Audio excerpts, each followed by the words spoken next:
श्रीराम समर्थ. श्रोते हो, आपण ऐकत आहात श्री गोंदवलेकर महाराज यांचे प्रवचन. परमार्थ श्रद्धेने करावा. आपण मनुष्य जन्माला आलो ते भगवंत प्राप्तीकरिताच आलो. आतापर्यंत मी पुष्कळ योनी हिंडलो. भगवंताने आता मनुष्य योनीत आणले. भगवंता, आता नाही तुला विसरणार असे कबूल करूनही आपण जन्मास आलो नाही तर लगेच तू कोण असे म्हणू लागतो. संत आपल्याला तोच मी असे भगवंताजवळ कबूल करून आल्याची आठवण करून देतात. पण संतांनी जागे केले तरी आम्ही मात्र पुन्हा तोंडावरून पांघरून ओढून घेतो. याला काय करावे? झोपेचे सोंग घेतलेल्याला जागे करणे कठीणच जाते. पुष्कळ तीर्थयात्रा केल्या पण होतो तसाच राहिलो. यात दोष गंगेचा का माझा? गंगेच्या काठी कितीतरी लोक येतात, स्नान करतात, पूजा अर्चा करतात, मग हे कलियुग आहे असे कसे म्हणावे असे एकाने म्हटले. त्यावर दुसरा म्हणाला, याचे प्रत्यंतर समोरच दाखवतो. समोर एक रक्तपिती माणूस बसला आहे. त्याला जो पापी नसेल त्याने कवटाळावे म्हणजे त्याची रक्तपिती जाईल. पण एवढे होईल की जर कवटाळणारा पापी असेल तर त्याला त्या माणसाची रक्तपिती होईल. असे समजल्यावर जो तो हळूहळू तिथून पसार होऊ लागला. म्हणजे एवढे नेमनिष्ठ विद्वान गंगामाईचे रोज स्नान करणारे तरी आपले अंतःकरण शुद्ध झाले आहे असे त्या कुणालाच वाटले नाही. तेवढ्यात वराडकडला एक गरीब शेतकरी घोंगडी पांघरून हातातली काठी टेकीत टेकीत येत होता. त्याची निष्ठाच अशी की गंगे स्नान केले की सर्व पापे नष्ट होतात. त्याने गंगेत बुडी मारली आणि वर येऊन त्या रोग्याला कडकडून भेटला आणि आश्चर्य म्हणजे त्या रोग्याचा रोग एकदम बरा झाला.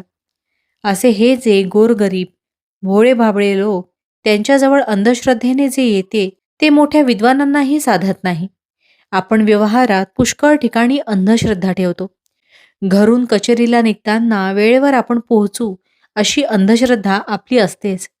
कधीकधी आकस्मिक कारणाने आपण कचेरीला पोहोचू शकत नाही तरी पण आपण भरोसा ठेवतोच. व्यवहारात आपण एकमेकांवर जेवढी निष्ठा ठेवतो तेवढी जरी भगवंतावर ठेवली तरी भगवंत आपल्याला समाधान देईल. परमार्थ पूर्ण समजून तरी करावा किंवा अडाण्यासारखा श्रद्धेने करावा. पण आपण आहोत अर्धवट, म्हणजे पूर्ण कळलेले नसून आपल्याला ते कळले आहे असे वाटते.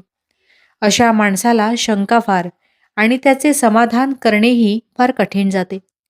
अमुक एक खरे आहे असे कळून सुद्धा ज्याला आचरणात आणता येत नाही तो मनुष्य खरा अज्ञानी.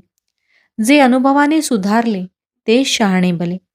भावार्थ, परमार्थामध्ये अंधश्रद्धेची मुळीच गरज नाही, पण तेथे श्रद्धेशिवाय मुळीच चालायचे नाही. जानकी जीवन स्मरण जय जय राम. महारुद्र हनुमान की जय. समर्थ रामदास स्वामी महाराज की जय. सब संतन की जय. श्री अनंत कोटी ब्रह्मांड नायक राजाधिराज सच्चिदानंद सद्गुरु श्री ब्रह्मचैतन्य महाराज की जय. जय जय रघुवीर समर्थ. आता आपण 13 वेळा नामस्मरण करूया. श्रीराम जय राम जय जय राम. श्रीराम जय राम जय जय राम. श्रीराम जय राम जय जय राम. श्रीराम जय राम जय जय राम. श्रीराम जय राम जय जय राम. श्रीराम जय राम जय जय राम. श्रीराम जय राम जय जय राम. श्रीराम जय राम जय जय राम. श्रीराम जय राम जय जय राम. श्रीराम जय राम जय जय राम. श्रीराम जय राम जय जय राम. श्रीराम जय राम जय जय राम. श्रीराम जय राम जय जय राम. जय श्रीराम.